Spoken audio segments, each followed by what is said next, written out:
Hello friends, welcome back to my channel Commerce Pathshala. So in this video we are going to begin a new chapter, Measure of Central Tendency. So let's start. So our chapter name is Measure of Central Tendency. Firstly we will discuss meaning of central tendency. Central tendency means average or central value of a series. जो भी आपको series दी हुई होगी उसकी average निकालना या उसकी central value के निकालना है is called central tendency. Now what this mean by measure of central tendency. Measure means methods which helps in finding the central value. इस तरह के मेथड जो हमें सेंट्रल वैल्यू निकालने में हेल्प करेंगे वो कौन से होंगे? मेथड्स किस चीज़ के? Major of central tendency. Now next is there are two types of statistical average. First one is mathematical average and second one is positional average. Next, mathematics average divided into further three parts: arithmetic means, second one geometric means, and third one harmonic means. In this chapter we will discuss arithmetic mean. Okay, later on we will discuss these two types of mean. And in next chapter number 10th, we will discuss the positional average. Positional average further divided into three parts: median, mode and partition value. These positional average we will discuss in 10th chapter. Now we will discuss arithmetic mean in this chapter. So firstly arithmetic means, what does it mean? Mean या इसको हम denote किस तरह करते हैं? This is the symbol of mean. Arithmetic mean क्या है? Simple average of all items in a series. जो भी सीरीज़ आपको दी गई होगी उसकी जो भी उसमें जो भी वैल्यूज़ या वेरिएबल्स दी गए हैं उनकी एवरेज निकालना, उनको क्या बोलते हैं? Just arithmetic mean. और सिंपल मीन भी लिखा हो सकता है या इस तरह का सिंबल भी आपको दिया हो सकता है. तो फर्स्टली क्या है? Next there are three types of series. Majorly there are three types of series. Next आगे हम करेंगे भी इससे ज़्यादा सीरीज़ भी होती हैं, दो या 3-4 सीरीज़ और होंगी आपको, तो वो थोड़ी डिफरेंट है. ठीक है, तो मेजरली जो 3 सीरीज़ होती हैं, first one is individual series, second one is discrete series and another name of discrete series is frequency array and third one series is frequency distribution and another name of frequency distribution is continuous series. Now these are the methods: direct method, shortcut method, step division to find out the mean in case of individual series. कि अगर हमने individual series में mean find out करना है तो there are the three methods. First one is direct, second one shortcut and third one step division. Same in discrete series. There are three methods to find out the mean in case of discrete series. Same methods: direct, shortcut, step division. And same in continuous series also. Three methods: direct, shortcut and step division. So now we will discuss these three series one by one. So first one series is individual series. Individual series क्या होती है? Individual series and that series in which items are shown singly. कि one आपको एक single item दी गई होगी, weather weights दिया गया हो आपको, whether height of any persons या whether marks of any class. तो किसी भी क्लास के मार्क्स दिए हो सकते हैं या स्टूडेंट की हाइट या वेट दिया हो सकता है. लाइक एग्जांपल आपको दी गई है, मार्क्स दिए हैं किसी भी स्टूडेंट्स के 15, 20, 25, 10 और 5. ये क्या है? आपकी individual series. Now discrete series क्या है? वी आर फ्रीक्वेंसी ऑल्सो आपको दी गई होगी वेरिएबल के साथ, बट वेरिएबल क्या होंगे आपके? Without class interval. मैं आपको नेक्स्ट कंटिन्यू सीरीज़ में बताऊंगी ये क्या है. डिस्क्रीट सीरीज़ आपने ध्यान रखना है, along with variables frequency is also given. Discrete series जैसे आपको ये सेम इंडिविजुअल सीरीज़ की तरह दी गई है, बट आपको इसके साथ क्या है? फ्रीक्वेंसी भी दी गई होगी. फ्रीक्वेंसी मीन्स किसी भी चीज़ की क्वांटिटी. अगर मैं कहूँ कि 15 मार्क्स वाले कितने स्टूडेंट हैं, वो क्या है? 3 स्टूडेंट हैं. या 20 मार्क्स वाले कितने स्टूडेंट हैं? 4 स्टूडेंट हैं, 25 मार्क्स वाले कितने स्टूडेंट हैं, 2 स्टूडेंट। ये क्या होती है, frequency. Now third series is continuous series. Continuous series क्या है, फ्रीक्वेंसी इज़ गिवन, फ्रीक्वेंसी भी दी गई है आपको but along with the variable. यहाँ पे भी वेरिएबल है और फ्रीक्वेंसी भी है, same in case of discrete series, जिस तरह डिस्क्रीट सीरीज़ में था, बट जहाँ यहाँ पे जो भी वेरिएबल है वो क्लास इंटरवल की शेप में है। क्लास इंटरवल क्या होता है, जैसे आपको दिया है 0 से 10 मार्क्स हैं जिनके, वो कितने स्टूडेंट हैं, 4 स्टूडेंट। मतलब यहाँ पे हमको एग्जैक्ट नहीं पता कि 4 मार्क्स हैं या 5 मार्क्स हैं, बस आपको इतना बता दिया गया है कि 0 से 10 मार्क्स तक जितने भी स्टूडेंट हैं वो कितने हैं, 4 स्टूडेंट हैं। वो इस कैटेगरी में आ रहे हैं जिनके मार्क्स 10 से मतलब मोर देन 10 हैं बट बिलो 20 हैं, वो कितने स्टूडेंट हैं, 3 स्टूडेंट्स हैं। तो ये क्या है आपके, इस तरह आपको कॉन्टीन्यूस सीरीज़ है। तो आई थिंक सीरीज़ क्लियर है आपको, individual, discrete and continuous. Now we will discuss the methods in case of individual series, में how to calculate mean in case of individual series. So first one क्या है, there are 3 methods. First one is direct method, shortcut method and third one is step deviation method. So firstly we will discuss direct method. So now first one method is direct method, and direct method formula is this one, mean, this is the symbol of mean, mean is equal to summation x and this is called summation, ठीक है। summation means sum up करना किसी भी चीज़ का।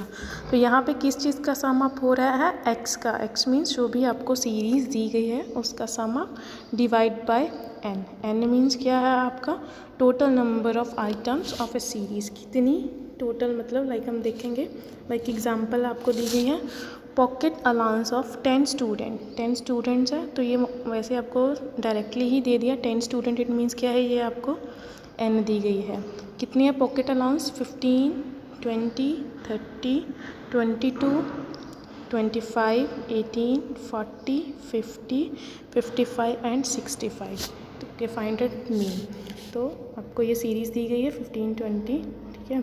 तो आपने क्या करना है, फाइंड आउट मीन हमने फाइंड आउट करना है। तो फर्स्ट स्टेप क्या है, ये आपको पता लग ही रहा है कि इंडिविजुअल सीरीज़ है, बिकॉज क्या है, 1 item only, frequency is not given, only x आपको दिया गया है, पॉकेट अलाउंसेस दिए गए हैं। तो ये क्या है, हमारी इंडिविजुअल सीरीज़ है। तो इसमें किस तरह फाइंड आउट होगा मीन, ये फॉर्मूला हमने अप्लाई करना है। सम अप किसका करना है, firstly add up value of all the items of a series, it mean series क्या है हमारी x, इसकी सभी वैल्यूज़ को ऐड करेंगे, वो क्या होगा हमारा 340, ये हमारा step first clear. Second step we have already covered, n is equal to 10, जो हमें ऑलरेडी गिवन भी दिया था कि 10 स्टूडेंट है, तो हमने सीधा क्या कर दिया, just 340 divide by 10 and answer is, and mean is 34। Now second method is shortcut method. In shortcut method, like in full statistic, whenever there is a talk about shortcut method, then you have to choose one assumed mean from the x series। आपको एक assumed mean choose करना पड़ेगा x series में, जहाँ पे भी shortcut method की बात होगी स्टार्ट्स में।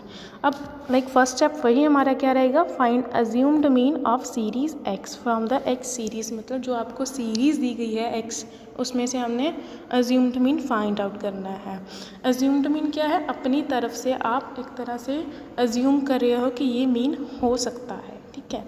नाउ सेकेंड स्टेप क्या करना है आपने, find out deviation. Firstly deviation means क्या होता है, चेंजेस या दूरी जिसको बोलते हैं, कितनी डेविएशन पे है। डेविएशन किस तरह फाइंड आउट करते हैं, x माइनस ए, एक्स मीन्स जो भी आपको सीरीज़ की वैल्यूज़ दी गई हैं माइनस ए मीन्स अज्यूम्ड मीन, कि हमारे अज्यूम्ड मीन से जो भी हमारी एक सीरीज़ की आइटम्स या वेरिएबल्स दिए गए हैं वो कितनी दूरी पे हैं, वो हम कैसे फाइंड आउट करते हैं, डेविएशन की हेल्प से। तो ये हम करते हैं डिस्कस, देन उसका हम सम अप करेंगे। नाउ सिंपल है आगे, तो फॉर्मूला क्या है, शॉर्टकट की बात हो रहे हैं तो अज्यूम्ड मीन तो आएगा ही आएगा। तो फर्स्ट स्टेप क्या है, अज्यूम्ड मीन प्लस समेशन। अब समेशन किसका करना है, D means deviation divide by N. So first one आपको सीरीज सेम दी गई है 15, 20, 30, यही लास्ट वाला क्वेश्चन आपका। तो सीरीज़ आपको दी गई, firstly we will choose assumed mean from the X series. हमने अज्यूम्ड मीन अब चूज़ करना है। तो अकॉर्डिंग टू मी आपने किसको प्रेफर करना है as assumed mean, always centre one figure को। इससे क्या है, आपकी कैलकुलेशन बहुत इजी हो जाएगी फर्दर, जब आप लेंथी क्वेश्चंस करोगे उसमें बहुत इजी रहेगा आपको। बट अगर आप कोई भी चूज़ करना चाहो, कोई भी आप चूज़ कर सकते हो, इसमें आपका आंसर में कोई वेरिएशंस नहीं आएंगी। बट लाइक अगर आप सेंटर वाला प्रेफर करोगे तो आपकी जो कैलकुलेशन है बहुत इजी रह जाएगी। तो मैंने यहाँ पे 25 as an assumed mean select किया है फ्रॉम एक्स सीरीज़। तो अब इसको नेक्स्ट क्या करेंगे, next step is deviation, find out the deviation. Deviation किस तरह फाइंड आउट करते हैं, x माइनस ए। तो फर्स्टली क्या है, x क्या है हमारी 15 यहाँ पे दी गई है, वही हम सेम लेंगे 15 माइनस 25। 25 क्या था हमारा अज्यूम्ड मीन। अज्यूम्ड मीन हमेशा सेम रहेगा हमारा 25 और यहाँ पे हमारी x सीरीज आ रही है। तो डिफरेंस हम फाइंड आउट कर लेंगे, 15 माइनस 25 10, यहाँ पे सीरीज़ आपको दी गई है x और यहाँ पे 20, यहाँ पे भी 20 माइनस 25 नेक्स्ट माइनस 5। तो इस तरह आपने d निकाल लेनी, डेविएशन। हमें चाहिए क्या, समेशन d चाहिए। तो समेशन d कितना है आपका 90। नेक्स्ट फॉर्मूला में जस्ट पुट करना है हमने, a मीन्स अज्यूम्ड मीन कितना हमने चूज़ किया था 25, समेशन d अभी हमने निकाला कितना आया 90 और n क्या है हमारा 10 वैसे तो गिवन है, अदरवाइज आप काउंट कर सकते हो एक्स सीरीज़ की कितनी टोटल नंबर ऑफ आइटम्स है। लाइक फर्स्ट वन 15, 20 मतलब 1, 2, 3, 4, 5, 6, 7, 8, 9 और 10, ये क्या होता है हमारा n। तो 25 प्लस 9 आ जाएगा आपका इज इक्वल टू 34, आपका सेम आंसर आ जाएगा। Now third method is step division method. Firstly, step division is the extension of shortcut method. Extension mean उससे भी अच्छा है, जैसे हम कहते हैं कि न्यू वर्जन आया किसी भी ऐप का, तो यही क्या है, एक तरह से शॉर्टकट मेथड का न्यू वर्जन है स्टेप डेविएशन। ये उससे भी अच्छा मेथड है, बट इसमें आपको क्या है, you have to do one extra step. एक एक्स्ट्रा स्टेप है वो हमको फॉलो करना पड़ेगा। जितना हम शॉर्टकट में मेथड में करते थे उतना तो करना ही करना है, बट एक स्टेप आपका एक्स्ट्रा आ जाएगा, ठीक है। तो ये अडॉप्ट कब होता है, when deviation from the assumed mean, जो भी हमने डेविएशन मीन्स डी निकाली होती है, हैव सम कॉमन फैक्टर, कि अगर डेविएशन में अगर कोई कॉमन फैक्टर आ रहा है तो हम ये मेथड को यूज़ करेंगे। अगर कॉमन फैक्टर नहीं आ रहा तो आप सिंपली शॉर्टकट मेथड से भी कर सकते हो। So we will solve this example. तो same example I have put, firstly X series आपको दी गई है, तो सेकंड वन हमने क्या करना है, अज्यूम्ड मीन हम चूज़ करेंगे। तो हमने सेम वही लिया 25। Then next step is to find out the deviation from the assumed mean. Deviation हमने सेम वही फाइंड आउट की है as in case of shortcut method, same आपकी आ गई। तो लास्ट स्टेप आपने क्या करना है, इसमें एक्स्ट्रा स्टेप क्या है, डी डैश निकालना। फॉर्मूला में क्या चेंजेस है, just assumed mean plus summation D dash. Earlier क्या था, समेशन डी ओनली था, अब डी डैश आ गया। डी डैश कैसे निकालते हैं, जस्ट सिंपली डी ओवर सी करके, यहाँ पे जैसे दिया डी डैश किस तरह निकालना है, डी डिवाइड बाय सी, जो भी डेविएशंस दी गई हैं डिवाइड बाय सी। तो ये क्या आपका सी मीन्स, अब हमने डी में देखना है कि if there is any common factor in deviation. अगर कॉमन फैक्टर है तो हम स्टेप डिवीजन मेथड तो उस सिचुएशन में बहुत अच्छा रहेगा, बेटर रहेगा। बट अगर मतलब इस तरह से डेविएशन में नहीं है कॉमन फैक्टर, तो आप सिंपली सी क्या ले सकते हो, 1 ले सकते हो, कि 1 के टेबल में तो सभी वैल्यू डिवाइड हो ही जाएंगी। जैसे इस केस में था -10 -5, तो ये सारी डेविएशन जो वैल्यूज़ हैं ये किसी भी पर्टिकुलर एक टेबल पे नहीं जा रही, डिवाइड नहीं हो रही, तो मैंने इसलिए क्या लिया यहाँ पे C1 ही लिया है। तो -10 डिवाइड बाय 1 सेम -1, तो इसीलिए आपका D और D डैश बिल्कुल सेम आया है, बिकॉज क्या है, कॉमन फैक्टर क्या है, ओनली 1 लिया गया है। तो आपने ध्यान रखना है, अगर कॉमन फैक्टर डी में आ रहा है, इसीलिए मैंने स्पेशली यहाँ पे लिखा है कि अगर कॉमन फैक्टर आ रहा है तो आप स्टेप डिवीजन मेथड को फॉलो करो। इससे क्या है, आपकी कैलकुलेशन और इजी हो जाएगी। अगर कॉमन फैक्टर नहीं आ रहा है डेविएशन में, आपको इसी सिचुएशन में पता लग गया है कि लाइक अगर हमने जब डी निकाला था तो यहाँ पे कोई कॉमन फैक्टर नहीं है, तो आपको आगे डी डैश करने की ज़रूरत ही नहीं है, आपको स्टेप डिवीजन मेथड फॉलो करने की ज़रूरत ही नहीं है। आप इसी मेथड को ही क्या मतलब शॉर्टकट मेथड यहाँ पर लगा सकते हो। तो वही हमने सेम फॉलो किया। समेशन डी डैश कितना आ गया, 90। फॉर्मूला इज़ ए क्या है 25, समेशन डी डैश अभी हमने निकाला 90, सी कॉमन फैक्टर 1 था, तो वही सेम आंसर आ गया हमारा 34 इज़ द राइट आंसर। आपके आंसर में कोई इफेक्ट नहीं पड़ेगा, आप जो भी मेथड चूज़ करो, whether direct, whether shortcut, whether step division.